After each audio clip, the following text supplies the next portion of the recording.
మతం మతం మతం అని చెప్పి గుండె పట్టపట్ట కొట్టుకుంటారు కదా. సిగ్గు లజ్జ మానం మర్యాద ఉంటే గనక ఎవడు కావాలండి తొక్కల సానుభూతి. కోదాడ ఎండింగ్ వరకు ఆంధ్రప్రదేశ్ బోర్డర్ వరకు కూడా తెలంగాణ రాష్ట్రం స్టేట్ రోడ్ అనేది ప్రొవైడ్ చేయాలి కదా. ఉందా స్టేట్ రోడ్డు? గొర్రెలు మేకలు ఎవరో తెలుసా?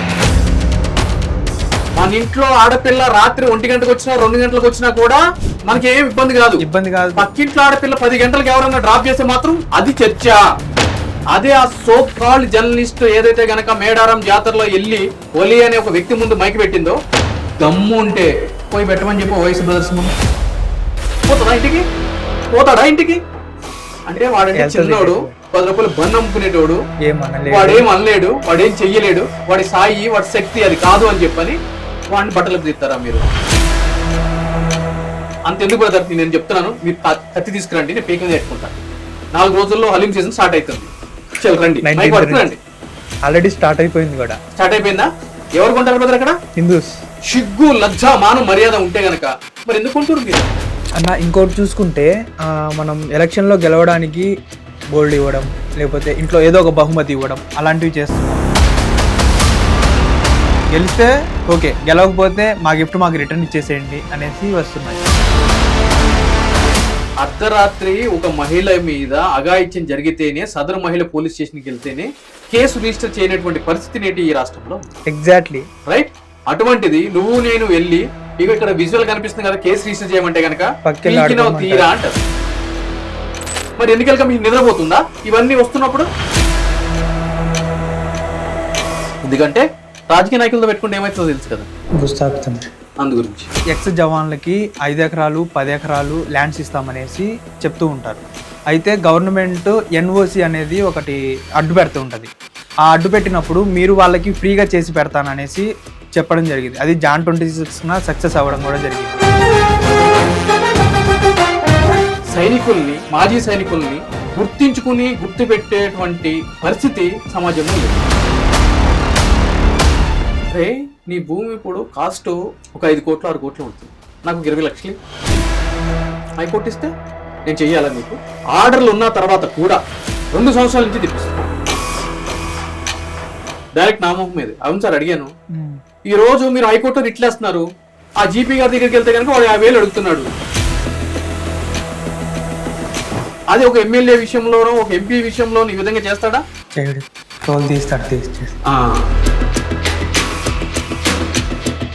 హలో హాయ్ నమస్తే, వెల్కమ్ టు హిట్ టీవీ. నేను మీ హోస్ట్ పండు. ఈ రోజు మనతో పాటు ఉన్న గెస్ట్ ఎవరు అంటే, ప్రజెంట్ మనకి జరుగుతున్న పార్లమెంట్ ఇష్యూస్ అంటే కొంతమంది రైట్ టు రీకాల్ ఇవన్నీ మాట్లాడుతూ, అంటే వీళ్ళు ఇప్పుడు మాట్లాడుతున్నారేమో, ఎప్పుడు 2019లోనే అడ్వకేట్ నరేష్ శుంకరా గారు మాట్లాడటం అనేది జరిగింది. ఆయన మన ముందున్నారు, ఆయనతో మాట్లాడి అసలు అంటే ఆయన మాట్లాడిన విషయాలన్నీ ఈ రోజు పార్లమెంట్ లో మాట్లాడుతుంటే ఆయనకి ఎలా అనిపిస్తుంది ఏంటి అనేది ఆయన్ని అడిగి తెలుసుకుందాం. Hi sir. Hello brother. Thank you పిలవగానే వచ్చినందుకు, మీరు అంటే మీ టైం మొత్తం, మీ వాల్యుబుల్ టైం మాకు ఇచ్చినందుకు. అండ్ ఇంకొకటి ఏంటి అంటే సార్, మీరు 2018లో రైట్ టు రీకాల్ అనేది మాట్లాడడం జరిగింది. అదే కట్ చేస్తే ఈరోజు పార్లమెంట్లో మన ఎంపీ రాఘవ్ గారు మాట్లాడడం జరిగింది. దాన్ని ఎలా చూసుకుంటున్నారు సార్? అంటే మనం పార్లమెంట్లో మాట్లాడుతుంటే ఎలా అనిపిస్తుంది? Thank you brother. First of all ఎందుకనంటే కనుక సరైన సమయంలో ఇటువంటి టాపిక్స్ గుర్తించి ట్రెండింగ్ లో ఎవరు మాట్లాడారు ఏంటి అని చెప్పి రీసెర్చ్ చేసి ఈ రోజు అటువంటి వ్యక్తులను తీసుకొచ్చి కూర్చోబెడుతున్నారు అని అంటే కనుక నిజంగా ఈ ఛానల్ కి నా తరఫున ప్రత్యేకమైన ధన్యవాదాలు. అలానే మీకు కూడా. అయితే 2018లో రైట్ టు రీకాల్ అంటే రాజకీయ అవగాహన సదస్సులు అని చెప్పని శిక్షణ శిబిరాలు అనేది ఏర్పాటు చేయడం జరిగింది. ఆ కార్యక్రమంలో నేను ఓపెన్ స్టేజ్ మీద రాజకీయాల్లో యువతకి ముందు రావాలన్నా, యువత ముందుకు రావాలన్నా కూడా, వాళ్ళకి పెద్దపీట వేయాలన్నా కూడా, అవినీతి అనే అంశము రాజకీయాల నుంచి పారద్రోలాలి అని అన్నా కూడా రైట్ టు రీకాల్ వ్యవస్థ అనేది రావాలి అని చెప్పని నేను గంటాపదంగా చెప్పడం జరిగింది. ఆ విజువల్ కూడా మీరు చూడవచ్చు. అయితే అసలు ఏంటి రైట్ టు రీకాల్? ఈ రైట్ టు రీకాల్ అనే దాన్ని 1944లో అంటే ప్రీ ఇండిపెండెన్స్ లో ఎంఎన్ రాయ్ గారు ప్రతిపాదించారు. దాని తర్వాత 1974లో జయప్రకాష్ నారాయణ గారు దీన్ని కూడా యాక్సెప్ట్ చేశారు, ఈ ఇటువంటి వ్యవస్థ రావాలి అని చెప్పని. ఈ రైట్ టు రీకాల్ అని అంటే కనుక మన ప్రజాస్వామ్య దేశంలో మనకి స్వతంత్రం వచ్చిన తర్వాత, రాజ్యాంగాన్ని అమలుపరుచుకున్న తర్వాత, ప్రజాస్వామ్య బద్ధంగా మనం ఎలక్షన్స్ కి వెళ్ళిన తర్వాత 5 సంవత్సరాల టర్మ్ అనేది ఉంటుంది. అది ఎమ్మెల్యేకి కానీ ఎంపీకి కానీ అదేవిధంగా మున్సిపల్స్ కానీ స్థానిక సంస్థలు కానీ వాటి అన్నిటికీ కూడా ఒక్కసారి ఓటర్ల చేత ఎన్నుకోబడిన వ్యక్తి ఎవరైతే ఉంటారో అతని యొక్క పరిమితి 5 సంవత్సరాలు. అంటే ఈ 5 సంవత్సరాలు అతను ఎటువంటి అవినీతికి పాల్పడినా, ఎటువంటి మిస్కండక్టెడ్ కి పాల్పడినా, ఎటువంటి అక్రమాలు చేసినా కూడా 5 సంవత్సరాల వరకు కూడా ప్రజలు అతన్ని ఏమీ చేయడానికి వాళ్ళకి ఎటువంటి హక్కు ఉండదు. అంటే మేము చేసిందే రాజ్యం అన్నట్టుగా ఈ నాయకులు కూడా ఉంటున్నారు కదా. ఎగ్జాక్ట్లీ. సో అటువంటి వాళ్ళకి భయం పెట్టడానికి, వాళ్ళు సక్రమంగా వాళ్ళ విధులు నిర్వర్తించడానికి వాళ్ళకి ఒక భయం అనేది పెట్టాలి. ఆ భయం అనేది ఏంటి అంటే గనక రైట్ టు రీకాల్.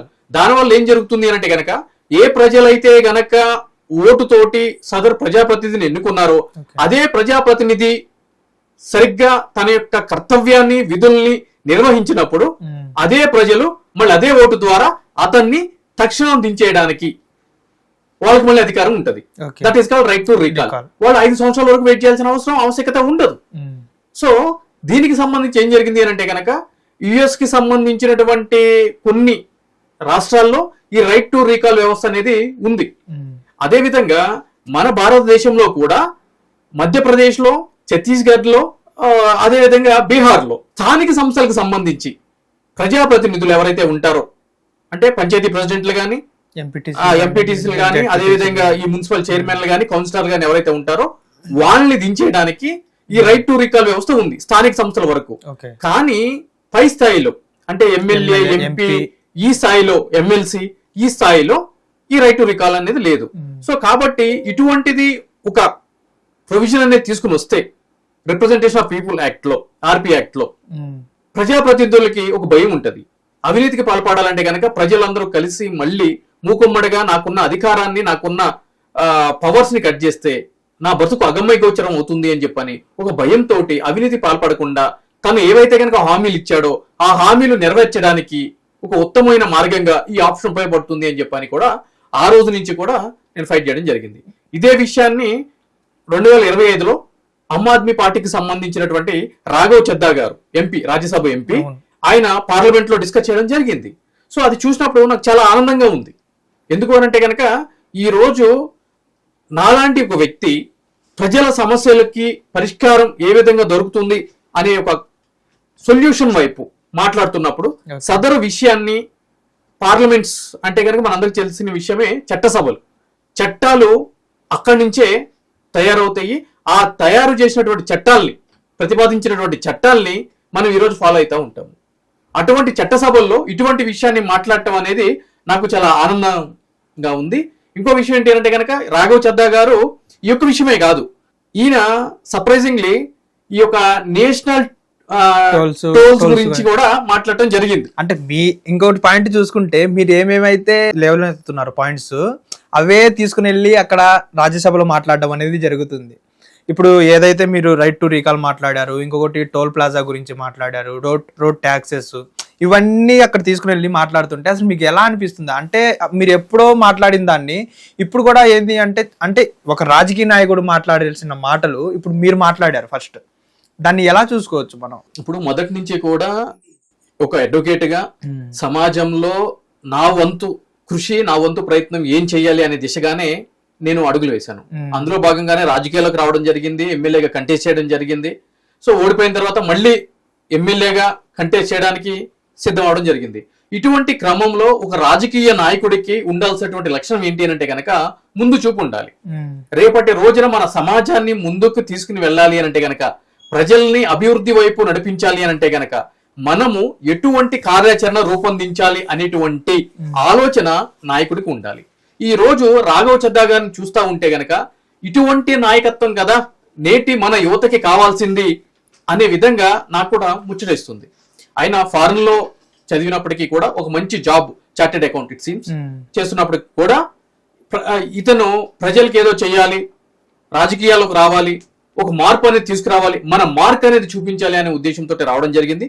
అందుగురించే సామాన్యులు పడుతున్నటువంటి బాధల గురించి ఆయన రాజ్యసభలో మాట్లాడటం జరుగుతుంది. ఈ రోజు మనం గుర్తుపెట్టుకోవాల్సిన విషయం ఏంటంటే బ్రదర్, ఈ రోజు పార్లమెంట్ లో, లోక్సభలో గానీ రాజ్యసభలో గానీ ఎంపీలు ఒక విషయం మాట్లాడాలి అని అంటే గనక, అంటే చాలా మంది మోస్ట్ ఆఫ్ ది ఎంపీస్ ఏం చేస్తారు అని అంటే గనక, ఇది వివాదం కూడా అయ్యింది చాలా విషయాల్లో, ఏదైనా ఒక కంపెనీ యొక్క కాలుష్యం గురించో లేదు అని అంటే గనక కాంట్రాక్టుల గురించో మాట్లాడితే సదరు కంపెనీ లేదు అని అంటే గనక ఆ యొక్క బిజినెస్ చేసేటువంటి వ్యక్తులు మా గురించి మాట్లాడొద్దు అని చెప్పని మాట్లాడే వ్యక్తులకి కోట్ల రూపాయలు ఫండ్స్ రూపంలో ఇస్తా ఉంటారు. ఓకే. సో అధికారాన్ని ఆ విధంగా దుర్వినియోగం చేసేటువంటి రాజకీయ నాయకులు నేటి సమాజంలో ఉన్నారు.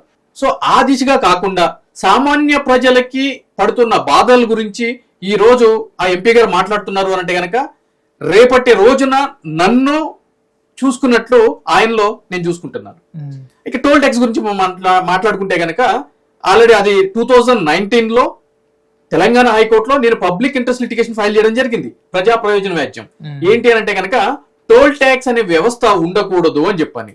దేని గురించి అని అంటే గనక దానికి కారణాలు, ఈ రోజు మనము ఒక 4-వీలర్ గానీ ఒక 2-వీలర్ గానీ ఏదైనా సరే రోడ్డు మీద తిరిగేటువంటి వాహనాన్ని మనము కొనుగోలు చేస్తున్నప్పుడు ఆ యొక్క రాష్ట్ర ప్రభుత్వాలు ఆ యొక్క వాహనం యొక్క సామర్థ్యాన్ని బట్టి అంటే సీసీని బట్టి వాళ్ళు రోడ్ ట్యాక్స్ అనేది కలెక్ట్ చేయడం జరుగుతుంది. రోడ్ ట్యాక్స్ ని నథింగ్ బట్ లైఫ్ ట్యాక్స్ అని కూడా అంటారు. ఫర్ సే ఎగ్జాంపుల్, మీరు ఒక ఇన్నోవా కార్ తీసుకోండి, లేదు అంటే కనుక ఒక ఫార్చునర్ కార్ తీసుకోండి. తీసుకుంటే కనుక ఆ యొక్క వెహికల్ సామర్థ్యాలు ఏ విధంగా ఉంటాయి అని అంటే కనుక గంటకి 200కి మించి ప్రయాణించగలటువంటి సామర్థ్యం శక్తి ఆ వాహనాలకు ఉంటుంది. సో ఆ సీసీని బట్టి మీకు 12% నుంచి 24% వరకు కూడా లైఫ్ ట్యాక్స్ అనేది వసూలు చేయడం జరుగుతుంది. ఎందుకు ఆ లైఫ్ ట్యాక్స్ అని అంటే కనుక మీ వాహనము ఆ స్పీడ్ తో రోడ్ల మీద తిరగడానికి కావాల్సినటువంటి రవాణా వ్యవస్థని, రోడ్లని మేము ప్రొవైడ్ చేస్తాం కాబట్టి మేము ట్యాక్స్ కలెక్ట్ చేస్తున్నాం అని చెప్పని ప్రభుత్వం మీ దగ్గర కలెక్ట్ చేసేటువంటి దాన్నే రోడ్ ట్యాక్స్, లైఫ్ ట్యాక్స్ అని కూడా అంటారు. ఫర్ ఎగ్జాంపుల్, ఈ రోజు మనము ఒక 20% ఆన్ అండ్ యావరేజ్ తీసుకుందాము. ఒక ఫార్చునర్ వెహికల్ తీసుకుంటే కనుక 50 లక్షల ఖరీదు ఉంటది. సో దానికి 20% అని అంటే కనుక ఎంత, 10 lakhs రూపీస్ రోడ్ ట్యాక్స్ అనేది పే చేయడం జరుగుతుంది. లైఫ్ ట్యాక్స్ అని కూడా అంటారు. అయితే ఈ రోజు మీరు చూసుకోండి, హైదరాబాద్ లో గానీ మిగిలిన ఏ ప్రాంతంలో గానీ మీ యొక్క వెహికల్ 50 కిలోమీటర్లు దాటి స్పీడ్ తోటి వెళ్ళేటువంటి పరిస్థితి ఉందా రోడ్ల మీద? లేదు, లేదు. అన్ని గతుకులు ఎటు చూసినా గానీ గుంటలే, రైట్? ట్రాఫిక్లు ఇవన్నీ ఉన్నాయి. సరే, వెళ్ళను గుడ్, అవుటర్ రింగ్ రోడ్డు ఎక్కుతాము, దాని మీద ట్రాఫిక్ ఉండదు. మనకు కావాల్సినటువంటి గమ్యానికి వేగంగా వెళ్ళొచ్చు అని అంటే కనుక 120 కిలోమీటర్లు స్పీడ్ దాటితే 1035 రూపాయలు చలాను ఇమీడియట్లీ మీ ఫోన్కి SMS వస్తుంది. అవును కదా? అదేవిధంగా హైవే మీద కూడా స్పీడ్ లిమిట్ ఉంటుంది, నేషనల్ హైవేస్ మీద కూడా స్పీడ్ లిమిట్ ఉంటుంది. సో నేను ఆ పాయింట్ ఏంటంటే, ఈరోజు మీరు నా వాహన సామర్థ్యానికి సముచితమైన రోడ్లు ప్రొవైడ్ చేయలేనప్పుడు మీరు నా వాహనం యొక్క సామర్థ్యాన్ని ఆధారంగా ట్యాక్స్ ఎందుకు వసూలు చేస్తున్నారు? ఈ రోజు మీరు 800cc ఉన్న అంటే మారుతి 800 కానీ ఆల్టో కానీ వేగనార్ లాంటి కార్లు తీసుకున్నారనుకోండి, దానికి 10% 12% ట్యాక్స్ అనేది వసూలు చేయడం జరుగుతుంది. ఎందుకంటే ఆ వాహన సామర్థ్యం చాలా తక్కువగా ఉంటది కాబట్టి.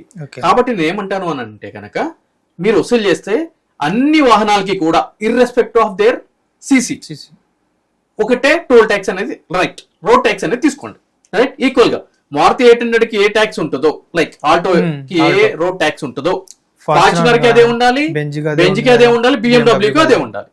ఎందుకంటే కనుక అన్ని సేమ్ స్పీడ్ తోనే వెళ్తాయి. అంత దాటి మీరు రోడ్లు ప్రొవైడ్ చేయట్లేదు. కానీ మీరు ఏం చేస్తున్నారు? ప్రజల్ని మోసం చేస్తూ సీసీ సామర్థ్యం చేస్తున్నారు. కానీ దానికి సముచితమైన రోడ్లు ప్రొవైడ్ చేస్తున్నారా? రోడ్లు ప్రొవైడ్ చేయట్లేదు. ఇంకొక విషయం ఏంటి అని అంటే కనుక, ఈ రోజు మీరు బెంగళూరు వెళ్ళాలి అని అంటే కనుక మీరు చూడండి, శంషాబాద్ ఎయిర్పోర్ట్ దాటిన తర్వాత మీకు నేషనల్ హైవే అనేది స్టార్ట్ అయిపోతుంది, అంటే టోల్ ప్లాజా అనేది వచ్చేస్తుంది. ఇటు విజయవాడ సైడ్ తీసుకుంటే గనక మీకు రామోజీ ఫిలిం సిటీ దాటిన వెంటనే నేషనల్ హైవే అనేది స్టార్ట్ అయిపోతుంది, అంటే టోల్ ప్లాజా అనేది స్టార్ట్ అయిపోతుంది. మరి స్టేట్ రోడ్స్ ఎక్కడ ఉన్నాయి బ్రదర్? అంటే ఈ రోజు తెలంగాణ రాష్ట్రంలో నేను రోడ్ ట్యాక్స్ కట్టాను అనుకోండి, ఇటు విజయవాడ వెళ్ళాలనుకోండి, కోదాడ ఎండింగ్ వరకు ఆంధ్రప్రదేశ్ బోర్డర్ వరకు కూడా తెలంగాణ రాష్ట్రం స్టేట్ రోడ్ అనేది ప్రొవైడ్ చేయాలి కదా? ఉందా స్టేట్ రోడ్డు? లేదు. నేషనల్ హైవే స్టార్ట్ అయిపోతుంది. అంటే మీరు ఏం చేస్తున్నారు? టోల్ ట్యాక్స్ అనేది తప్పనిసరిగా మీరు పే చేయాల్సిన పరిస్థితి ఉంటుంది. నేనేమంటాను అని అంటే కనుక, ఈ రోజు మెరుగైన రవాణా వ్యవస్థ గురించి మీరు నేషనల్ హైవే మీద ప్రయాణిస్తే దానికి సంబంధించి మీరు ట్యాక్స్ కట్టుకోవచ్చు. నేనేమంటాను అని అంటే కనుక, మెరుగైన రవాణా వ్యవస్థ కావాల్సిన వాళ్ళు ఎక్కుతారు, కానీ కంపెల్షన్ చేయకూడదు కదా, బలవంతం పెట్టకూడదు కదా. ఈ రోజు మీరు విజయవాడ నుంచి వస్తున్నారు అనుకోండి, రామోజీ ఫిలిం సిటీ దాటిన తర్వాత మనం బంజారా హిల్స్, జూబ్లీ హిల్స్ రావాలి అని అంటే కనుక మనం వేగంగా రావాలి అనుకుంటే ఔటర్ రింగ్ రోడ్ ఎక్కుతాం, ఓఆర్ఆర్ ఎక్కేస్తాం. రైట్? అది మన యొక్క ప్రివిలేజ్. అవును. దానికి అనుగుణంగా మనం ఏం చేస్తాం, టోల్ ప్లాజా ట్యాక్స్ కడతాం, టోల్ ట్యాక్స్ కడతాం ఔటర్ రింగ్ రోడ్ మీద. వద్దు అనుకున్నాం అనుకోండి, లోకల్లో నుంచి వస్తాం, కంపల్షన్ లేదు కదా, టోల్ ట్యాక్స్ కట్టాల్సిన అవసరం లేదు. ఎందుకు అవసరం లేదు? ఆల్రెడీ మనం వెహికల్ కొనేటప్పుడు ఆల్రెడీ లైఫ్ ట్యాక్స్ కడుతున్నాం కదా. ఇది యాక్చువల్ ప్రొవిజన్. కానీ నేషనల్ హైవేస్ అప్పుడు ఏమైతున్నాయి, స్టేట్ రోడ్ ఎక్కడుంది, స్టేట్ రోడ్ ప్రొవైడ్ చేయట్లేదు కదా. అంటే ఏంటి, పబ్లిక్ ని అబ్సల్యూట్లీ ప్రభుత్వాలు మోసగిస్తున్నాయి. దీనికి తగ్గట్టు పెట్రోల్ మీద సెస్ చేస్తున్నారు కదా, జిఎస్టీలు ఇస్తున్నారు కదా, ట్యాక్స్ ఇంపోజ్ చేస్తున్నారు కదా, మనం కొన్న ప్రతి వస్తువు మీద ట్యాక్స్ అనేది పడుతుంది కదా. సో ఇవన్నీ కూడా క్రోడీకరించి ఈ యొక్క ట్యాక్స్ అనే వ్యవస్థని, లైక్ నేషనల్ హైవేస్ ఏవైతే ఉన్నాయో టోల్ ట్యాక్స్లు అవి తీసేయాలి అని చెప్పని ప్రజా ప్రయోజన వ్యాజ్యం దాఖలు చేయడం జరిగింది 2019లో జూలై 9లో. నేను అంటే నాది ఇక్కడ ఇంకొక క్వశ్చన్ సార్, ఇప్పుడు ఈ రోడ్ ట్యాక్స్ ఏదైతే వస్తుందో ఇన్కమ్, దాన్ని బేస్ చేసుకునే ఈ ప్రభుత్వాలు రన్ అవుతున్నాయేమో అనేది నా ఫీలింగ్. ఇప్పుడు చాలా మంది గొర్రెలు మేకలు ఎవరో తెలుసా, సోషల్ మీడియాలో ఉండేటువంటి యూజర్స్, ప్రజల గురించి నేను మాట్లాడుతున్నా. ఆ మేకలు ఏమంటే తెలుసా, ఆ గొర్రెలు ఏమంటే తెలుసా, ఈ రోజు మెరుగైన రవాణా వ్యవస్థ లేకపోతే, అంతకుముందు మీరు చూశారు కదా విజయవాడ వెళ్ళేటప్పుడు రోడ్ ఎంత దారుణంగా ఉండేది, ఎంత యాక్సిడెంట్లు అయ్యాయి అని చెప్పని. ఎందుకంటే అటువంటి గొర్రెలు ఉన్నారు కాబట్టి పాలకులు ఈ విధంగా ఉన్నారు. మనము ట్యాక్స్ ఎందుకు కడుతున్నాము, మెరుగైన రవాణా వ్యవస్థ గురించే కదా. స్టేట్ రోడ్ అయినా కూడా గుంతలు ఉంటుందని అర్థం కాదు, మనకి ఎటువంటి అసౌకర్యం లేకుండా రాష్ట్ర ప్రభుత్వము కల్పించాలి అనేది నా వాదన. రైట్? మీరు అన్నట్టు ట్యాక్స్ మీద నడుస్తుంది, మీకు ఇష్టం ఉంది అనుకోండి, మీరు ఎక్కుతారు కదా నేషనల్ హైవే. కంపల్షన్ లేదు కదా బ్రదర్. ఈ రోజు మీరు అబ్రాడ్ వెళ్ళారనుకోండి, మీరు దుబాయ్ వెళ్ళినా, యుఎస్ వెళ్ళినా, యూకే వెళ్ళినా కూడా అక్కడ స్టేట్ రోడ్స్ ఉంటాయి, నేషనల్ హైవేస్ ఉంటాయి. మీరు ఫాస్ట్ గా వెళ్ళాలి అనుకుంటే కనుక without their being any interruption from any corner, straight highway మీరు నేషనల్ హైవే తీసుకుంటారు. వద్దు అనుకున్నారు అనుకోండి, స్టేట్ రోడ్ లో వెళ్తారు, ఇంతకు ముందు నేను చెప్పినట్టు. సో ఇక్కడ కూడా అటువంటి వ్యవస్థ ఉండాలి, ఆ విధంగానే ఉండాలి, అసలు రూల్ కూడా. కానీ ప్రభుత్వాలు ఆ విధంగా సౌకర్యం ప్రజలకి కల్పించట్లేదు. ప్రజలు కూడా ఆ హీరోయిన్ ఎటు వెళ్ళింది, సామాన్లను ఎవడన్నాడు, పనిముట్లు ఎక్కడ కనిపిస్తాయి, ఎవరు చూపిస్తారు, ఎవరు చూపిరు అని చెప్పని సోషల్ మీడియాకి బాగా ఎడిక్ట్ అయిపోవడం చేత ఇది అదును కదా అని చెప్పని ప్రభుత్వాలు వాళ్ళకు తోచిన విధంగా వాళ్ళ పనులు వాళ్ళు చేసుకుంటూ వెళ్ళిపోతాయి. ఎప్పుడైతే కనుక హాలిడేస్ ఉంటాయో, హాలిడేస్ ముందు ఒక జీవో రిలీజ్ చేస్తారు, ఒక కొత్త సినిమా గురించి హైకోర్టు ఆర్డర్స్ ఉన్నా, హైకోర్టుకి సెలవులు ఇవ్వగానే దాన్ని బయటకు తీసుకుని వస్తారు. ఎవరు అడగాలి?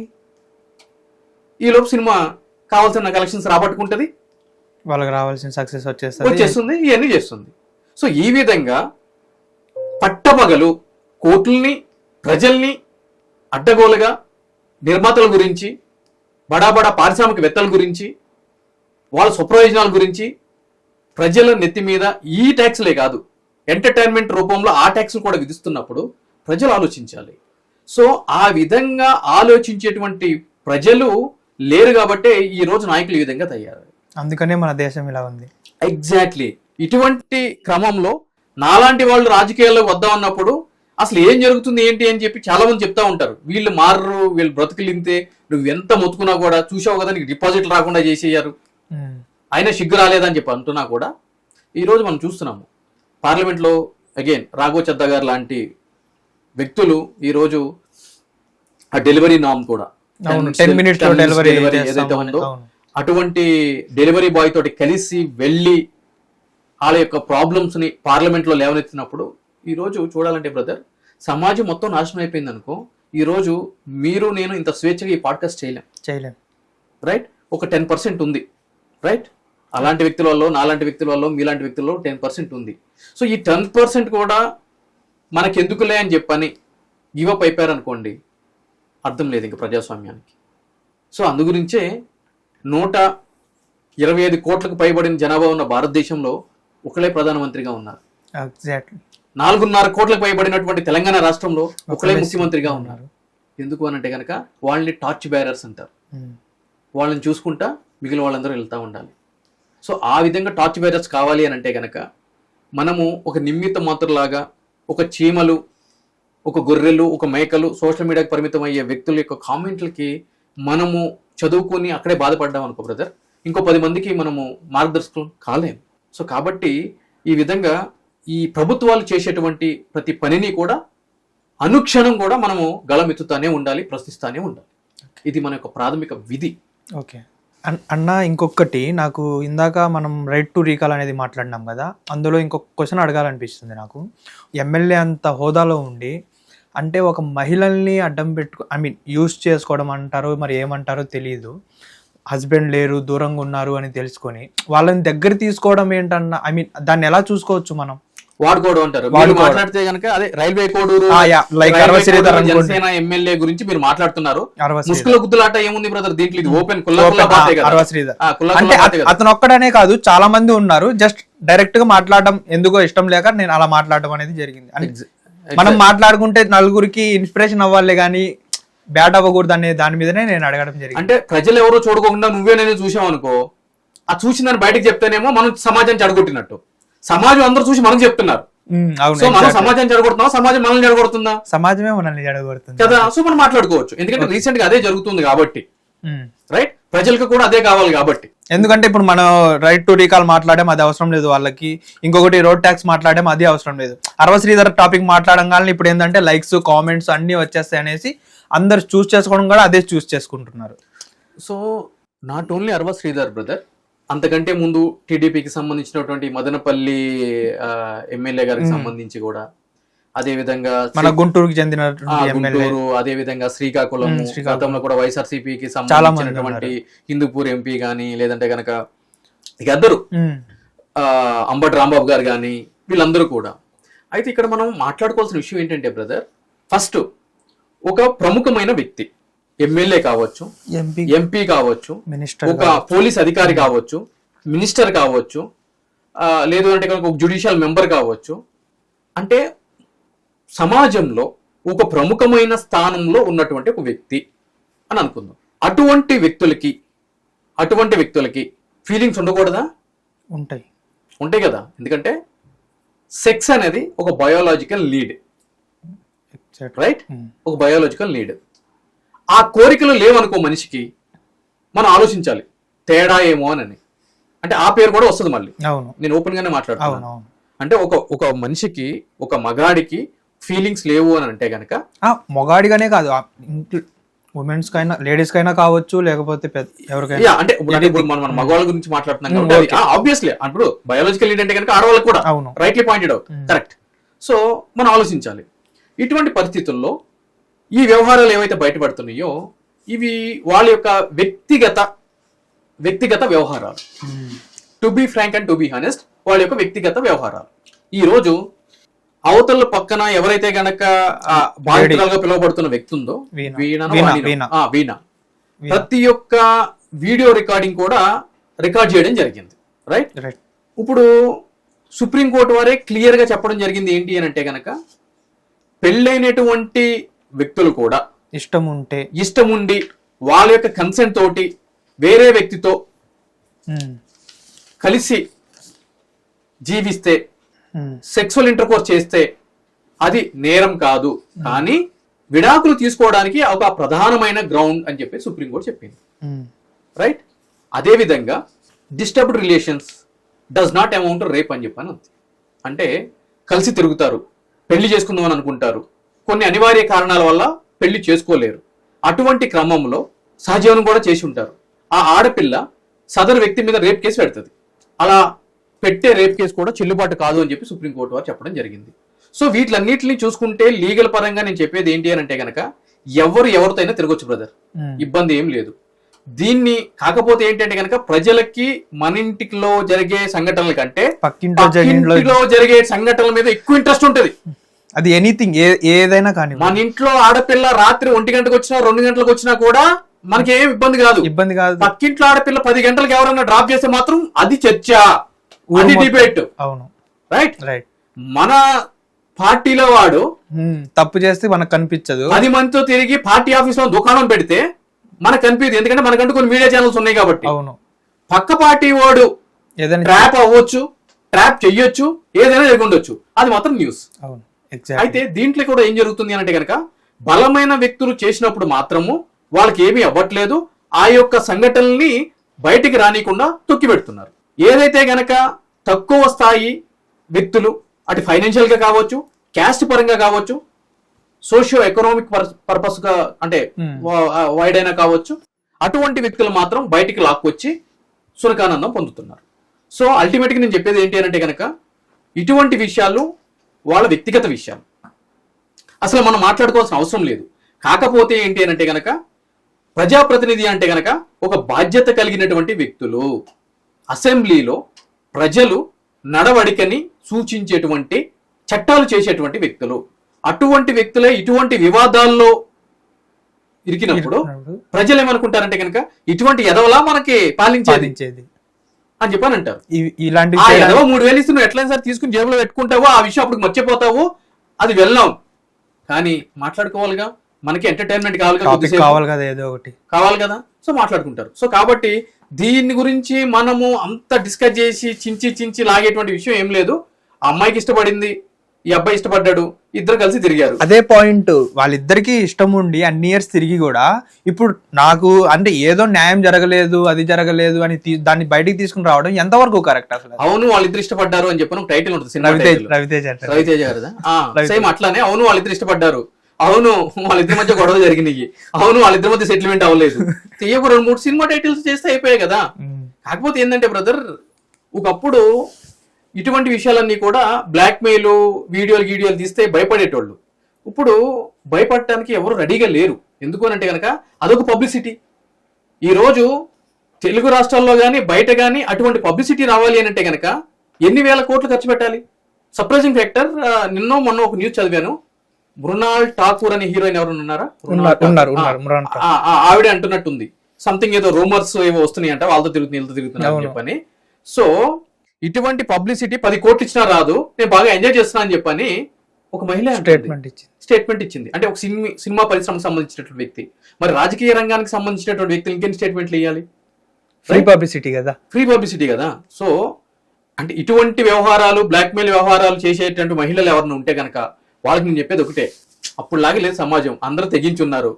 చేస్తే చేసుకోపో, ₹1 కూడా ఇను అని చెప్పని అంటున్నారు. కాబట్టి 10 వస్తే 10, 5 వస్తే 5, ఎంత వస్తే అంత తీసుకుని సర్దుకుని వెళ్ళిపోవాలి తప్ప వివాదాలు చేస్తే మాత్రం వర్కౌట్ అవ్వదు, అది కాని ముచ్చట. అలాగే అన్న ఇంకొకటి చూసుకుంటే మనం మన ఇండియాలో కుంభమేళా అంటే అందరు అసలు ఎక్కడున్న ప్రజలు మొత్తం కుంభమేళా తరలి వెళ్ళిపోతారు. అలాగే మన తెలంగాణలో జరిగే మేడారం జాతర, అందులో ఒక పొట్టకూటి కోసం కోవా బండ్లు అమ్ముకునే వ్యక్తిని ఎవరో ముక్కు మొహం తెలియని జర్నలిస్ట్ అని ఒక అతను వెళ్ళి అతన్ని అంత నెగిటివ్గా, అంటే నువ్వు ఒక జిహాద్ని నడిపిస్తున్నావు అంటే ఒక రెండు కులాలు 2 మతాల మధ్య చిచ్చు పెట్టడానికి చూడడం అనేది జరిగింది. దీన్ని ఎలా చూసుకోవచ్చు మనం? ఈరోజు ముస్లిమ్స్లో హిందూ 2 ఆల్వేస్ రాజకీయం చేయాలి అని అంటే కనుక హిందువుల్ని ముస్లింని రెచ్చగొట్టాలి, లేదంటే క్రిస్టియన్స్ చాలా తక్కువ భాగం, ఎమోషన్ ఎక్కువగా రెచ్చగొట్టాలి అని అంటే కనుక హిందూ ముస్లిమ్స్. అయితే నిన్న మ్యాచ్ జరిగింది కదా. అవును జరిగింది. ఏ కంట్రీతో జరిగింది? పాకిస్తాన్. ఆపరేషన్ సింధూర్ ఎవరి మీద జరిగింది? పాకిస్తాన్ మీద జరిగింది. మనకి సిగ్గు లజ్జ ఉంటే ఆ దేశంతో మనం క్రికెట్ ఆడతామా? లేదు. ఎందుకు ఆడాం? ఎందుకు జబ్బలు తెచ్చుకున్నావు నిన్న? ఎందుకు జబ్బలు తెచ్చుకున్నావు? ఇండియా మన కోసం. ఎగ్జాక్ట్లీ బ్రదర్, ఇండియానే ఆడింది, ఇండియానే గెలుస్తుంది అన్న సంగతి తెలుసు, ఇండియా కమిట్మెంట్ తెలుసు, ఇండియా సామర్థ్యాలు తెలుసు, సత్తా తెలుసు. బట్ స్టిల్ మన శత్రు దేశంతో మనము క్రికెట్ ఎందుకు ఆడాము? That is point for consideration. మన ఆడబిడ్డల సింధూరం తిలకం తెంపారు కదా వాళ్ళు, తుడిచేశారు కదా వాళ్ళు. ఆపరేషన్ సింధూర్ సక్సెస్ చేశాం కదా మనం. యుద్ధ వాతావరణాన్ని నీలి మేఘాలు కమ్మినాయి కదా. మరి ఎందుకు ఆడి? ఇది ఎందుకు చెప్తాను తెలుసా? ఈ కులం, మతం, ప్రాంతం, వర్గం, ఈ భేదాలన్నీ కూడా కింద స్థాయిలో నెత్తి మీద రూపాయి పెడితే ఆఠానాకి అమ్ముడుపోని వ్యక్తులు చేసేటువంటి చిల్లర రాజకీయాలు. రైట్? ఈ రోజు ఓల్డ్ సిటీ పోయి ఓవైసీ ప్రదర్శన చేయమని చెప్పి రాజకీయం, ఓవైసీ ప్రదర్శన చేయమని చెప్పి రాజకీయం. ఏరా అసలు నువ్వు శవాల మీద పేలాలు ఏడతావరా నీ హాస్పిటల్ పెట్టి? ఏమ్రా నువ్వు కాలేజీ చెరువుల్లో కట్టి పిల్లల జీవితాలతో ఆటలు ఆడతావా అని చెప్పని. అదే ఆ సో కాల్డ్ జర్నలిస్ట్ ఏదైతే గనక మేడారం జాతరలో వెళ్ళి ఒలి అనే ఒక వ్యక్తి ముందు మైకి పెట్టిందో, దమ్ము ఉంటే పోయి పెట్టమని చెప్పి ఓవైసీ బ్రదర్స్ ముందు. అసలు ఓల్డ్ సిటీ వెళ్ళి ఓవైసీ అనగానే చుట్టుముట్టేస్తారు. ఇక ఓల్డ్ సిటీ వద్దు బ్రదరు, ఓల్డ్ సిటీ వెళ్ళాల్సిన అవసరం లేదు. హైటెక్ సిటీలో లైవ్ లో మాట్లాడమని చెప్పాను. ఓల్డ్ సిటీ ఎందుకు, న్యూ సిటీ గురించి మాట్లాడుతున్నాను. నానక్రమ్ కూడా మాట్లాడమని చెప్పాను, లేదంటే జూబ్లీ చెక్ పోస్ట్ లో మాట్లాడమని చెప్పాను. పోతాడా ఇంటికి? పోతాడా ఇంటికి? అంటే వాడంటే చిన్నోడు, 10 రూపాయలు బన్ అమ్ముకునేటోడు, వాడేం అనలేడు, వాడేం చెయ్యలేడు, వాడి సాయి వాడి శక్తి అది కాదు అని చెప్పని వాడిని బట్టలకు తీస్తారా మీరు? ఇది అన్యాయం కదా బ్రదర్. ఈ రోజు కరోనా టైంలో కూడా మీకు బాగా గుర్తుండుంటే ఉంటుంది, ఏంటో తెలుసా? ముస్లిమ్స్ దగ్గర మటన్, చికెన్, ఫ్రూట్స్ ఎయ్యి కనొద్దు తూ అని చెప్పని ఊస్తున్నారని చెప్పని. ఎదవలు ఉంటారు, ఉండరని చెప్పంటలే, అందరూ ఎదవలు కాదు అని చెప్పి నేను అంటున్నా. మరి ఈ రోజు మీరు వాళ్ళ దగ్గర మటన్, చికెన్, ఫ్రూట్స్, XYZ అన్ని అంతెందుకు బ్రదర్, నేను చెప్తున్నాను, మీరు కత్తి తీసుకురండి, నేను పేక మీద పెట్టుకుంటా. 4 రోజుల్లో హలీం సీజన్ స్టార్ట్ అవుతుంది. రండి, రండి. ఆల్రెడీ స్టార్ట్ అయిపోయింది కూడా. స్టార్ట్ అయిపోయిందా? ఎవరు కొంటారు బ్రదర్ అక్కడ? హిందూస్. సిగ్గు, లజ్జ, మానం, మర్యాద ఉంటే గనక మరి ఎందుకు కొంటారు మీరు? మీరు మత విద్వేషాలు, మతం మతం మతం అని చెప్పి గుండె పట్టాపట్ట కొట్టుకుంటారు కదా, ఎందుకు కొంటారు మరి? ఆ కొట్టుకునేటోడు ఉంటాడు అక్కడ. అవును, కొట్టుకునేటోడు ఉంటాడు అక్కడ. మీరు నడురి, హైకోర్టు పక్కన మదీనాలో మీరు నేను చూపిస్తా. నడు. ఏం నడుస్తుంది బ్రదర్ తమాషా అంటే అడిగేటోళ్ళు లేరని చెప్పానా? ఇక్కడ ఇదొక యాంగిల్. సరే, ఆ అమ్ముకునే వ్యక్తి ఎవరైతే ఉంటారో ఆ వ్యక్తిని జిహాదీ అని అదని ఇదని చేశారు, దట్స్ ఫైన్. ఫైన్ అంటే అలా చేయడం ఫైన్ అని కాదు, అలా యాంగిల్ చేశారు. అతనికి సోషల్ మీడియా అంతా సపోర్ట్గా నిలిచింది, అతన్ని హీరోయిన్ చేశారు. ఇక్కడే రాజకీయం ఎంటర్ అయితే చూడండి బ్రదర్. అవును, అతని జీవితం ఇప్పుడు అయిపోయింది, ఎండ్. ఎందుకంటే రాజకీయ నాయకులు స్పందించడం మొదలు పెడతారు. ఇప్పుడు ఎగ్జాక్ట్లీ ఒక మార్నింగే ఓవైసీ గారు దీని మీద రియాక్ట్ అవ్వడం కూడా జరిగింది. ఓవైసీ గారు రియాక్ట్ అవుతారు, లోకేష్ గారు రియాక్ట్ అయ్యారు, జనసేన పవన్ కళ్యాణ్ గారు, నాగబాబు గారు రియాక్ట్ అవడం, ఈ XYZ వాళ్ళందరూ రియాక్ట్ అవుతా ఉంటారు. మేము వచ్చి తింటున్నాం అని చెప్పని. ఎందుకు వీళ్ళందరూ రియాక్ట్ అయ్యారు? మీరు రాజకీయ నాయకుడి యొక్క లక్ష్యం ఏంటి అని అంటే గనక, ఏ వ్యక్తికి అయితే గనక కింది స్థాయి వ్యక్తికి సానుభూతి అతని మీద ప్రజలు ప్రదర్శిస్తారో అటువంటి వ్యక్తి గురించి మనం స్పందిస్తే ఆ సానుభూతి అంతా కూడా రాజకీయంగా మారిపోతుంది, నా వైపు వచ్చేస్తుంది. ఈ రోజు ఈ సోకాల్ రాజకీయ నాయకులు స్పందిస్తున్నారు కదా. ఓవైసీ స్పందించాడా? ఓవైసీ స్పందించారు, మార్నింగ్ స్పందించాడా? ఈ రోజు ఆ వలీకి ఓవైసీ ఒక ఎమ్మెల్యే టికెట్ ఇవ్వమని చెప్పానండి, ఎమ్మెల్యే సీట్ ఇచ్చి గెలిపించమని చెప్పండి. అతను తలుచుకుని ఎంతసేపు గెలిపించడం? అతని వర్గానికి సంబంధించేటువంటి ఒక వ్యక్తి మీద ఇంతటి దారుణంగా ట్రోల్ జరుగుతున్నాయి కాబట్టి అతను స్పందించాడు. కాబట్టి అతన్ని పిలిచి, నేను ఈసారి ఎమ్మెల్యేగా నా పార్టీ నుంచి ఇతన్ని నిలబెడుతున్నాను, నేను గెలిపించుకుంటున్నాను, ఈ విధంగా మాలాంటి వాళ్ళ మీద ఎవరి మీద జరిగినా కూడా నేనంటే ఏందో చూపిస్తాను చెప్పి అతను తీసుకొచ్చి ఎమ్మెల్యే టికెట్ ఇవ్వమని చెప్పానండి. ఇస్తాడా?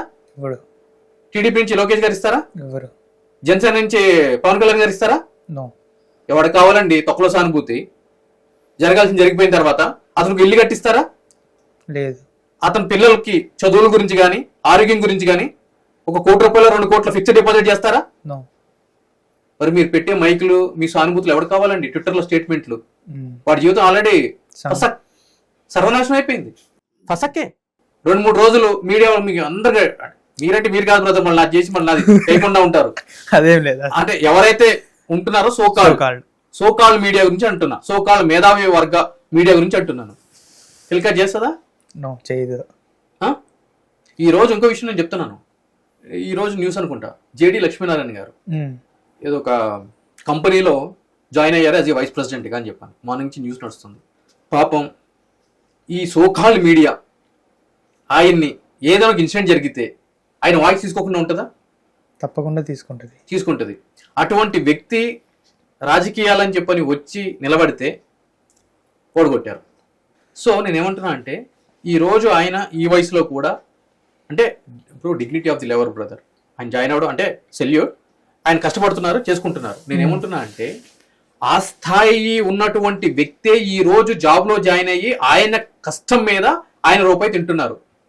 అటువంటిది బన్నమ్ముకునే వలీ లాంటి వ్యక్తిని ఈ మీడియా పంపు కొట్టి జాకీలు, హైడ్రాలిక్ జాకీలు పెట్టి లేపి ఏం చేస్తారు బ్రదర్? వదిలితే పాపం ఎక్కడుంటాడో తెలియదు.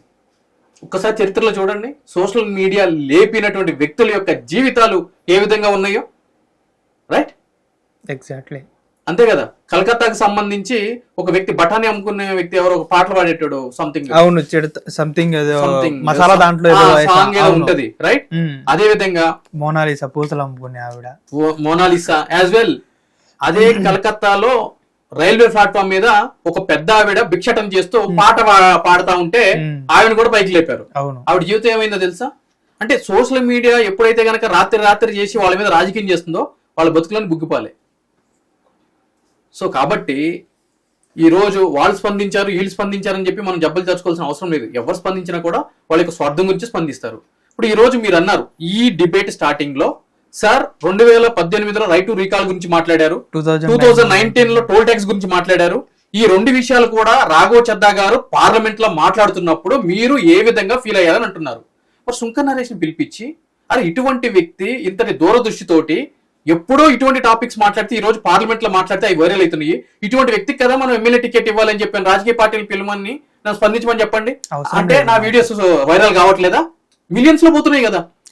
ఇప్పుడు ఒకవేళ మీకు టికెట్ ఇస్తే రేపటి రోజు నువ్వు వాళ్ళనే క్వశ్చన్ చేస్తారు కదా. సూపర్ బ్రదర్, దాని పేరు ఏమన్నా పండు అన్నావు కదా బ్రదర్ నువ్వు నిజంగా జామ పండు. కరెక్ట్. ఎందుకంటే ఒక సామాన్యుడికి వచ్చేటువంటి ప్రశ్న ఏదైతే ఉందో అది నువ్వు అడిగావు ఓపెన్ గా రైట్. ఇస్తారా? ఇయ్యరు కదా. ట్వీట్ చేస్తారా నా గురించి? చెయ్యరు కదా. ఎందుకు? మీరు అన్నది అబ్సల్యూట్లీ రైట్. అదే ఒలి అయితే ట్వీట్ చేస్తారు. ఎందుకంటే వాడు సామాన్యుడు, వాడు చిరు చిరు చిరు చిరు చిరు చిరు చిరు వ్యాపారి, 10 రూపాయలు బన్ అమ్ముకునేటువంటి వ్యక్తి కాబట్టి వాడిని ఎంతైనా లేపుతారు. 1000 రూపాయలు ఇచ్చినా ఆనందపడతారు. ఇంకొక పెద్ద విషయం చెప్పినా నేను 2020లో నెల్లూరు ఆనందయ్య అని ఒక వ్యక్తి ఉండేటోడు. చెట్ల మందు చేతోటి కరోనాన్ని క్యూర్ చేశాడు. గుర్తుందా మీకు? ఆనందయ్య పేరు విన్నారా మీరు? చెట్ల మందు వేసి లైక్ అంటే నేచర్ కి సంబంధించినటువంటి ఆకు మందు ఏదైతే ఉందో ఆ మందుతోటి కొన్ని లక్షల మందికి కరోనాను తగ్గించాడు. సహజ సిద్ధమైన ప్రకృతిలో లభించేటువంటి చెట్ల ద్వారా తీసినటువంటి రసంతో ఆయన ఇచ్చేటువంటి మందుతోటి కరోనా అనేది అప్పటికి వ్యాక్సినేషన్ కూడా రాలేదు, ఆయన తగ్గించడం జరిగింది. ఆయన మందు కోసము పక్క రాష్ట్రాల నుంచి కూడా వచ్చి లైన్లు క్యూలో నిలబడి మందు వేసుకున్నటువంటి పరిస్థితి ఉంది. ఈ రోజు ఆయన ఎక్కడున్నాడో మీకు ఏమైనా తెలుసా? తెలీదు. నేషనల్ మీడియా కూడా ఆయన యొక్క ఇంటర్వ్యూ గురించి కాపలా కాసింది కోవిడ్ టైంలో. నేను ఆంధ్రప్రదేశ్ గవర్నర్ గారికి లెటర్ రాయడం జరిగింది, సైన్స్ కోటాలో మీకున్న విచక్షణ అధికారంతో నెల్లూరు ఆనందయ్యని ఎమ్మెల్సీగా చెయ్యండి అని చెప్పని. నేను రాసిన లెటర్ తోటి ఆంధ్రప్రదేశ్ గవర్నర్ గారు అప్పుడున్న చీఫ్ సెక్రటరీ వారికి కమ్యూనికేషన్ ఇవ్వడం జరిగింది. ఆయనకి గవర్నర్ చేసేటువంటి ప్రొవిజన్ నా డిస్క్రిప్షనరీలో మీరు పరిశీలించి దీని మీద యాక్షన్ తీసుకోండి అని చెప్పాను. దాని తర్వాత ఆయన కనిపించకుండా పోయాడు. అంటే ఇది ఎందుకు చెప్తానంటే సోషల్ మీడియాలో ఏ వ్యక్తినైతే గనక రాత్రికి రాత్రిని హీరోని చేస్తారో, ఒక దిశ దశ గమ్యం లేకుండా అన్ఎక్స్పెక్టెడ్గా లేపేస్తారో వాళ్ళ యొక్క జీవితాలు చాలా దారుణంగా ఉంటాయి. వాళ్ళు ఏం చేస్తున్నారో కూడా మనం ఈరోజు గుర్తుపెట్టుకుంటే కూడా మనకు తెలియనటువంటి విషయం. ఉన్నారో లేదో కూడా తెలియదు. ఎస్. ఒక 10 రోజుల తర్వాత ఒలి అనే వ్యక్తి ఎక్కడున్నాడో మీరు వెళ్ళి మైక్ పట్టుకుని తిరుగుతూ ఉండండి, మీకు కనిపిస్తాడేమో. కనిపించాడు. సో దయచేసి ఈ రాజకీయ నాయకులు వీళ్ళందరూ కూడా అంటే ఈ వీడియో నేను ఎందుకు ఎవరి కోసం అని అంటే కనుక ప్రతి ఒక్కళ్ళు ఈరోజు సోషల్ మీడియా అబ్బా ఒలికి ఫేమ్ వచ్చేసింది నాకు కూడా వచ్చుంటే బాగుండు, నేను ఇన్ని రీల్స్ చేస్తాను కదా ఎందుకు రాదు నాకు, నేను అన్ని చూపి అసలు అన్ని తీసేసి కూడా చేస్తాను కదా, ఈ మధ్య నన్ను అందరు చూస్తున్నారు, మిలియన్స్లో వ్యూస్ వెళ్తాయి, నన్ను ఎందుకు గుర్తించట్లేదు అనే వాళ్ళందరికీ కూడా నేను చెప్తున్నాను, రాత్రికి రాత్రి వచ్చే గుర్తింపు నిలబడే గుర్తింపు కాదు, అది నామకే వాస్తే అండ్ ఎడారిలో ఎండమావి లాంటి. సో కాబట్టి ఇవన్నీ ఆలోచించుకోవాలి అన్న. ఇంకోటి చూసుకుంటే మనం ఎలక్షన్లో గెలవడానికి గోల్డ్ ఇవ్వడం లేకపోతే ఇంట్లో ఏదో ఒక బహుమతి ఇవ్వడం అలాంటివి చేస్తున్నారు. ఎప్పుడైతే అంటే గెలిస్తే ఓకే, గెలవకపోతే మా గిఫ్ట్ మాకు రిటర్న్ ఇచ్చేసేయండి అనేసి వస్తున్నాయి. అంటే వాళ్ళే వచ్చేసి మా గిఫ్ట్ మాకు ఇచ్చేసేయండి అనేసి అంటున్నారు. అంటే దాని మీద మనం ఏదైనా యాక్షన్ తీసుకునే రైట్స్ ఏమైనా ఉన్నాయా మనకి? ఈరోజు ఓటర్లని ప్రలోభాలకి గురి చేయడం అనేది నేరం, ఫస్ట్ పాయింట్. అయితే ఈరోజు అందరికీ ఉన్నటువంటి మిత్ అజంప్షన్ ఏంటి అని అంటే గనక ఓటర్ని ప్రలోభాలకి లోను చేసేటువంటి లీడర్ల మీద కేసులు బుక్ చేయాలి అనేది అందరూ అంటారు. అటువంటి ఓటర్లు లైక్ అటువంటి లీడర్లు ఇచ్చేటువంటి ఏవైతే గనక విలువైన బహుమతులు తీసుకుంటారో ఓటరు, ఆ ఓటర్ని కూడా నిందితుడిగా పరిగణించి వాళ్ళ మీద కూడా కేసులు రిజిస్టర్ చేయాలి. ఆ విధంగానే చట్టం చెప్తుంది. కాబట్టి ఈ రోజు టీవీలో ఏదైతే గనక మనకు చూపిస్తున్నారో, ఓడిపోయిన తర్వాత మేము పంచిన బహుమతులు ఏవైతే ఉన్నాయో అవి మీరు మాకు వెనక్కి ఇచ్చేసేయండి, మేము పంచిపెట్టినటువంటి 1000-2000 రూపాయలు డబ్బులు ఏవైతే ఉన్నాయో అవి వెనక్కి ఇచ్చేసేయండి అని చెప్పని విజువల్స్ ఏవైతే గనక కనిపిస్తున్నాయో, ఈ రోజు అటువంటి ఎన్నికల ప్రక్రియని నిర్వహించేటువంటి సంస్థ ఏంటి అని అంటే గనక ఎన్నికల కమిషన్, ఎలక్షన్ కమిషన్ అని అంటారు. రైట్? ఆ ఎన్నికల కమిషన్ వారు సుమోటో కాగ్నిజెన్స్ కింద సంబంధించిన పోలీస్ స్టేషన్ వారికి డైరెక్షన్ చేయాలి. ఏమని అంటే గనక మీ పోలీస్ స్టేషన్ పరిసరాల్లో ఈ విధంగా ఓటర్లకి లీడర్లు ఇటువంటి విలువైన బహుమతులు ఇచ్చి ప్రలోభాలకి లోను చేయడానికి చూశారు. దాని తర్వాత వాళ్ళకు ఓటు వేయలేదని తెలిసి సదరు బహుమతులు వెనక్కి ఇచ్చేయమని చెప్పి తీసుకుంటున్నారు. కాబట్టి క్లియర్ కట్ ఎవిడెన్స్ వీడియోల ద్వారా మనకి కనిపిస్తుంది. కాబట్టి తీసుకున్న ఓటర్ మీద, ఇచ్చిన లీడర్ మీద, ఇద్దరి మీద కేసు బుక్ చేయండి అని చెప్పి ఎన్నికల కమిషన్ ఇమ్మీడియట్లీ సంబంధించిన పోలీసు వాళ్ళకి ఆదేశాలు ఇవ్వాలి.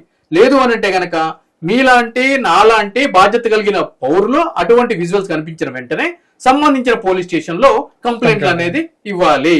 మరి ఇన్ని తెలిసిన నువ్వెందుకు ఇవ్వట్లేదని అని చెప్పని అడుగుతావు. నెక్స్ట్ క్వశ్చన్ అదే కాదు. ఇప్పుడు ఒకవేళ మనం ఆ వీడియో చూసినప్పుడు మనమే వెళ్ళి స్టేషన్ లో కేసు పెడితే వాళ్ళు పెట్టి కేసు అని పక్కకు నెట్టేస్తే, బ్రదర్ పెట్టి కేసు ఇది కాగ్నిజబుల్ అఫెన్స్. అంటే ఓటర్ల ప్రలోభాలను గురి చేయడం అనేది కాగ్నిజబుల్ అఫెన్స్, పెట్టి కేసు అని ఉండదు. కాకపోతే ఇక్కడ ఏంటంటే అర్ధరాత్రి ఒక మహిళ మీద అఘాయిత్యం జరిగితేనే సదరు మహిళ పోలీస్ స్టేషన్కి వెళ్తేనే కేసు రిజిస్టర్ చేయనటువంటి పరిస్థితి నేటి ఈ రాష్ట్రంలో ఉంది. Exactly right. అటువంటిది నేను వెళ్ళి ఇక ఇక్కడ విజువల్ కనిపిస్తుంది కదా, కేసు రిజిస్టర్ చేయమంటే కనుక పీకినో తీరా అంటారు. పీకినో తీరా మస్తు మందిని చూసినా వచ్చిండయ్యా పీకుడుగాడు అని చెప్పని అంటారు. ఎగ్జాక్ట్లీ. ఇది అనబోతే నన్ను అడుగు బ్రదర్, ఇదే టోన్ తో ఇదే లాంగ్వేజ్ తో మాట్లాడతారు. రైట్? సో కాబట్టి మనం కంప్లైంట్ ఇచ్చినా కూడా వాళ్ళు రిజిస్టర్ చేయరు. అందుగురించే ఎలక్షన్ కమిషన్ చెప్తున్నాము. ఈ రోజు ఎలక్షన్ కమిషన్ వారు ఏమంటున్నారు, ధర్మపురి అరవింద్ గారు మీదనో జగ్గారెడ్డి గారి మీద కేసులు రిజిస్టర్ చేయండి, వాళ్ళు పోలీసులు అధికారులని విధులు ఆటంకపరిచారు అని చెప్పని ఎన్నికల కమిషన్ ఆర్డర్ ఇస్తే మేము కేసులు రిజిస్టర్ చేసామని చెప్పి స్టేట్మెంట్ రిలీజ్ చేస్తారు కదా. మరి ఎన్నికల కమిషన్ నిద్రపోతుందా ఇవన్నీ వస్తున్నప్పుడు? సో ఎన్నికల కమిషన్ ఎప్పుడు కూడా అధికార పార్టీకి తొత్తులుగా వ్యవహరిస్తూ ఉంటుంది. రైట్? లీడర్లు అంటే భయం ఎలక్షన్ కమిషన్ కి. పైకి ఎలక్షన్ కమిషన్ స్వయం ప్రతిపత్తిత సంస్థ అని చెప్పి డబ్బా మాటలు చెప్పుకున్నా కూడా పవర్స్ ఏమి ఉండవు, చూస్తూ ఊరుకుంటూ ఉంటారు. వాళ్ళకి తెలియని విషయమా? ఫ్లయింగ్ స్క్వాడ్స్ అని అంటారు. ఫ్లయింగ్ స్క్వాడ్స్ వాళ్ళకి తెలీదా? వాళ్ళు తిరగరా? ఎక్కడో హైదరాబాద్ లో కూర్చున్న మనము పక్కనున్న జిల్లాల్లో ఈ విధంగా జరుగుతుంది అని చెప్పని మాట్లాడుకుంటున్నప్పుడు ఆ జిల్లాలో ఉన్నటువంటి ఫ్లయింగ్ స్క్వాడ్స్ కానీ, ఎన్నికల అధికారులకు కానీ, పోలీస్ అధికారులకు కానీ, ఆర్డీఓ కానీ, తహసీల్దార్ కానీ, డిస్ట్రిక్ట్ కలెక్టర్ కానీ ఈ యొక్క విషయాలు తెలియకుండా ఉంటాయా? తెలిసినా కూడా పట్టించుకోరు. ఎందుకంటే రాజకీయ నాయకులతో పెట్టుకుంటే ఏమైతుందో తెలుసు కదా, భూస్థాపితమే. అందు గురించి అన్న అక్కడ ఇంకొకటి ఏంటంటే ఎక్స్ జవాన్లకి 5 ఎకరాలు 10 ఎకరాలు ల్యాండ్స్ ఇస్తామనేసి చెప్తూ ఉంటారు. అయితే గవర్నమెంట్ ఎన్ఓసి అనేది ఒకటి అడ్డు పెడుతూ ఉంటుంది. ఆ అడ్డు పెట్టినప్పుడు మీరు వాళ్ళకి ఫ్రీగా చేసి పెడతాననేసి చెప్పడం జరిగింది. అది జాన్ 26న సక్సెస్ అవ్వడం కూడా జరిగింది.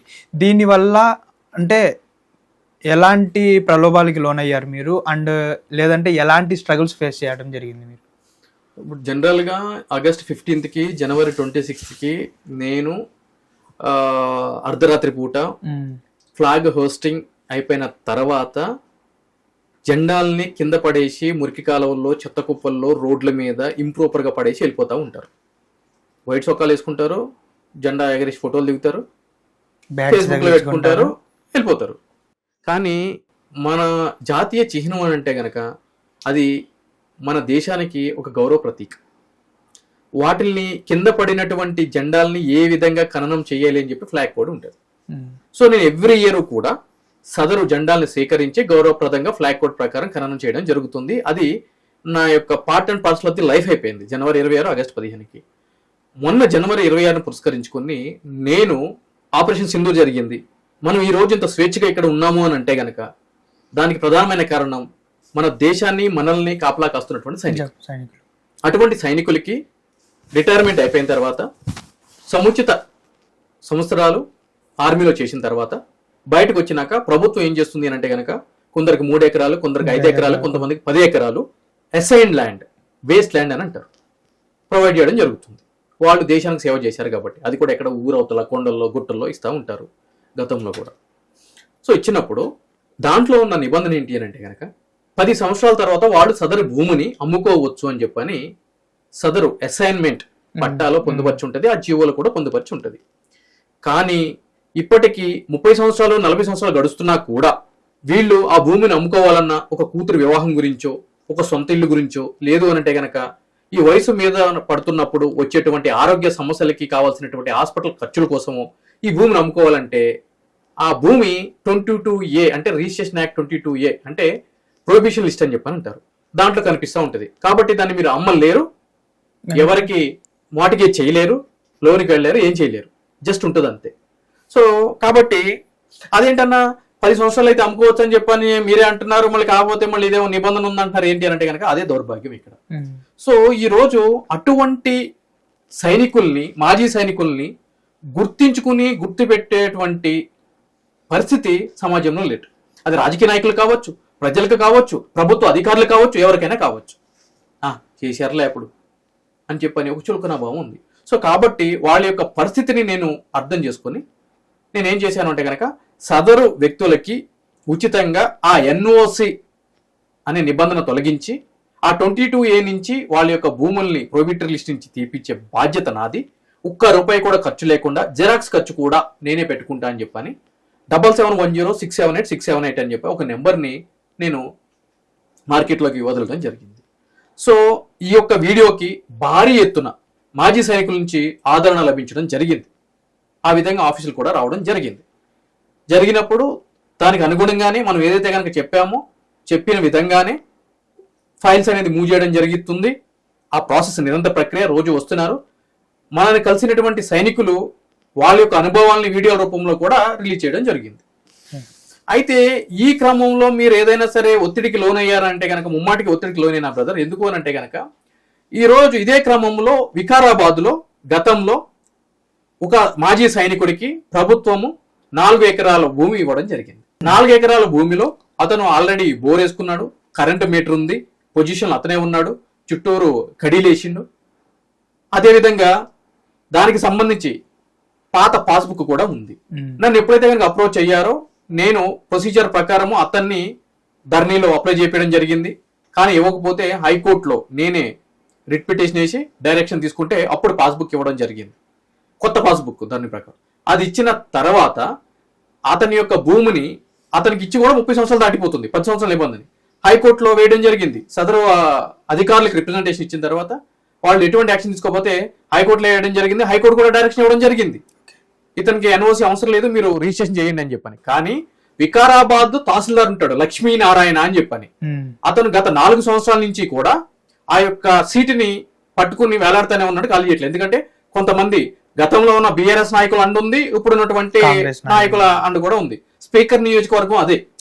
సో అతను ఏం చేస్తాడు అని అంటే గనక ఈ ఆర్డర్ కాపీ అవన్నీ ఇచ్చిన తర్వాత వెళ్ళిన రే నీ భూమి ఇప్పుడు కాస్ట్ ఒక 5 కోట్లు 6 కోట్లు ఉంటుంది, నాకు 20 లక్షలు హైకోర్టు ఇస్తే నేను చెయ్యాలా నీకు అని చెప్పని ఆర్డర్లు ఉన్న తర్వాత కూడా 2 సంవత్సరాల నుంచి తెప్పిస్తున్నాడు ఆ లక్ష్మీనారాయణ అనే వ్యక్తి తహసీల్దార్ వికారాబాద్.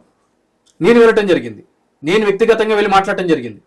నేను వెళ్తే అవును సార్ అడిగాను, డైరెక్ట్ నామోహం మీద అవును సార్ అడిగాను, ఈ రోజు మీరు హైకోర్టులో రిట్లేస్తున్నారు, ఆ జీపీ గారి దగ్గరికి వెళ్తే కనుక వాడు 50,000 అడుగుతున్నాడు, నన్ను మార్నింగ్ నుంచి ఈవినింగ్ దాకా కూర్చోబెడుతున్నాడు, సిగ్గులేదురా, ఆర్డర్లు చూసుకోవడానికి రాదు, చేత కాదు అని చెప్పని అంటున్నాడు. మరి నాకే ఎవడు ఇవ్వాలి?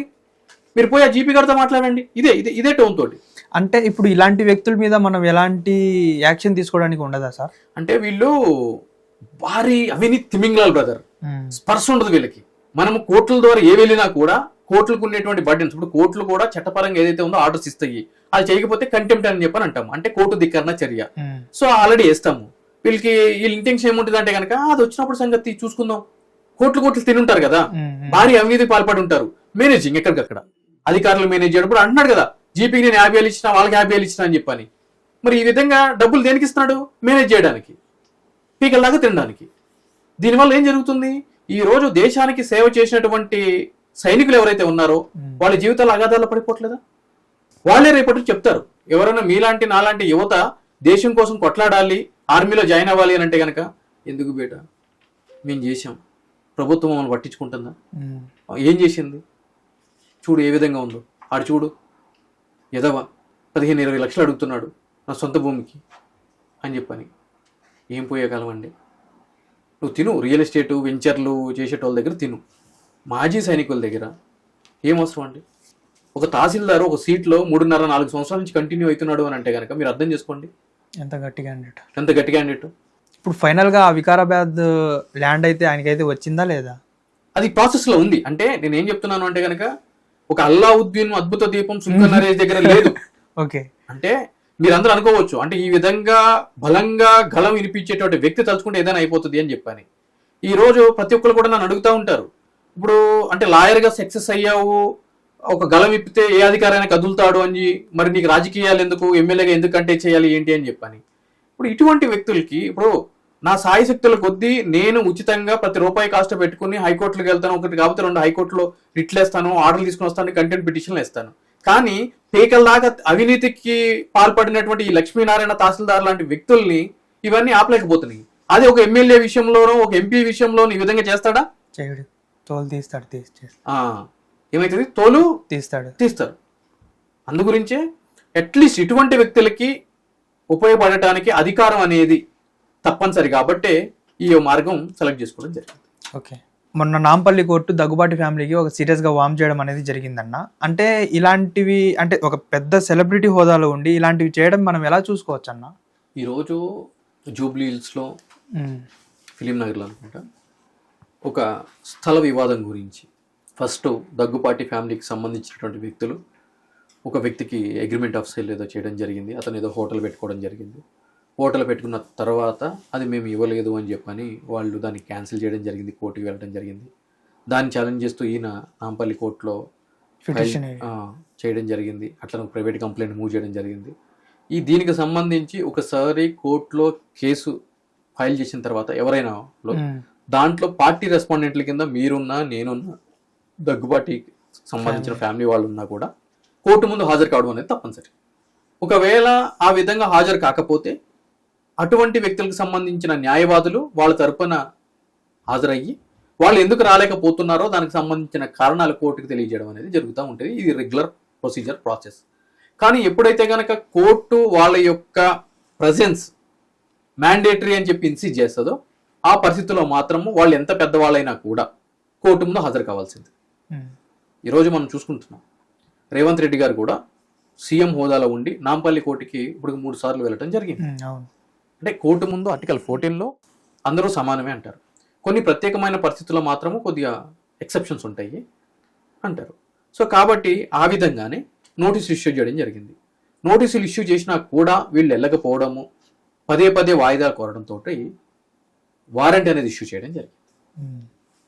సో ఈ వారెంట్ అనేది ఇష్యూ చేసిన తర్వాత ఈ వారెంట్కి సంబంధించి ఏం జరుగుతుంది అని అంటే కనుక జనరల్గా ఏ వ్యక్తులైనా కూడా క్రిమినల్ కేసుల్లో కానీ లేదంటే కనుక సివిల్ కేసుల్లో ఏదైనా సరే ఒక అపియరెన్స్ చేసిన తర్వాత రాకపోతే వారెంట్ అనేది ఇష్యూ చేస్తూ ఉంటారు కోర్టులో.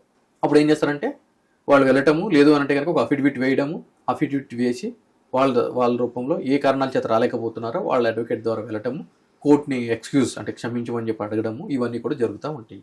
సో అవన్నీ కూడా యాక్సెప్ట్ చేయకుండా వచ్చి కొన్ని సందర్భాలు ఏమైందంటే కోర్టు సదరు వ్యక్తులు వచ్చి కోర్టుకి క్షమాపణ చెప్పాలని చెప్పి కూడా కోరటం జరుగుతుంది. ఆ విధంగా వారెంట్లు ఇష్యూ చేసినప్పుడు వారెంట్ని రీకాల్స్ అని చెప్పని అంటారు. అంటే వారెంట్లను రద్దు చేయడం. అట్లా రద్దు చేయాలన్నప్పుడు కూడా సదరు వ్యక్తుల యొక్క ప్రజెన్స్ అనేది చాలా ఇంపార్టెంట్. సో ఆ విధంగానే వాళ్ళు రాకపోవడంతో నాంపల్లి కోర్టు వారు ఆ విధంగా వారెంట్స్ అనేది ఇష్యూ చేయడం జరిగింది. తదనుగుణంగా కూడా వాళ్ళు వెళ్లాల్సినటువంటి పరిస్థితి ఏర్పడుతుంది. కాబట్టి దీని ద్వారా మనం అర్థం చేసుకోవాల్సిన విషయం ఏంటి అని అంటే కనుక ప్రతి ఒక్కళ్ళు ఏదైనా ఒక కేసుకు సంబంధించి కోర్టుకి వెళ్ళాలి అని అంటే కనుక ఈ కోర్టుతో పనులు అవుతాయా, సంవత్సరాల గురించి తిరగడతాము అయినప్పుడు సంగతులే, ఎంతసేపటికి కూడా చట్టం అంటే కనుక గొప్ప వాళ్ళకే అనుకూలంగా ఉంటుంది, మనకు న్యాయం జరుగుతుందా, ఇటువంటి పెదవీర్పు మాటలు అనేది మాట్లాడుతూ ఉంటారు. ఇటువంటి సంఘటనలు జరిగినప్పుడు కూడా ప్రతి ఒక్కళ్ళు గుర్తుపెట్టుకోవాల్సిన విషయం ఏంటి అని అంటే కనుక ఇంకా జుడిషియల్ అనేది అంటే న్యాయం కోర్టులో ఉంది అని చెప్పి ప్రజలు నమ్ముతున్నారు కాబట్టే సమాజం ఈ విధంగా ఉంది. ఈ పెద విరిచే వాళ్ళు అనుకున్నట్లు గనక నిజంగానే ఆ విధంగా ఉంటే గనక ఈరోజు ల్యాండ్ ఆర్డర్ అదుపుతుంది. Muscle power, political power, money power ఉన్నవాడిదే రాజ్యం అవుతుంది. రాచరిక వ్యవస్థ వస్తుంది, ప్రజాస్వామ్య వ్యవస్థ. ఓకే అన్న, థ్యాంక్ యూ. అంటే మీరు ఒకప్పుడు మాట్లాడిన మాటలన్నీ ఈరోజు రాజ్యసభలో మాట్లాడడం కానివ్వండి, లేకపోతే సొసైటీలో జరుగుతున్న దాని మీద మీరు వచ్చి మాకు మీ టైం మాకు ఇవ్వడం అనేది జరిగింది. Thank you so much.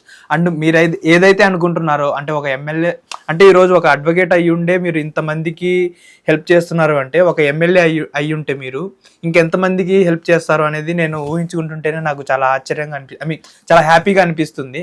And మీరు ఏదో ఒక రోజు నెక్స్ట్ 2029లో అయినా కానీ మీరు ఎమ్మెల్యే అవ్వాలని మనస్ఫూర్తిగా కోరుకుంటున్నాను అన్న. థ్యాంక్ యూ సో మచ్ అన్న. ఇది ఫ్రెండ్స్, అండ్ సొసైటీలో జరుగుతున్నది ఏదైనా సరే మనం కళ్ళతో చూసిందే నిజం అనుకోకూడదు. దాన్ని బ్యాక్గ్రౌండ్ ఏంటి, వాట్ అనేది తెలుసుకున్న తర్వాతే మీరు నమ్మాలని. అండ్ ఇంకొకటి, ఏది జరిగినా కానీ అది వాళ్ళ పర్సనల్ ఇష్యూస్ కానీ చూడాలి, కానీ మనం దాన్ని పార్టీల మీద తీసుకుని వచ్చి రుద్దడము ఇలాంటివి చేయకండి.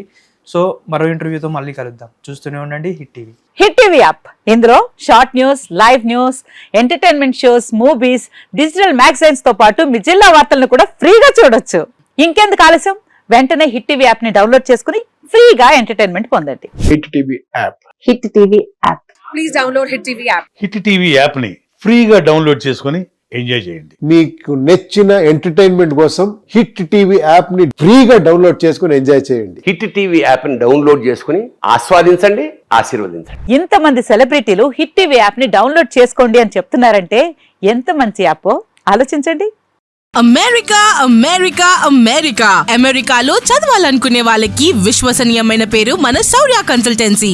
UK లో 1 year masters, UK లో 1 year masters, 2 years work permit up to 5 years visa. Contact Saurya Consultancy. Contact 89851 89851.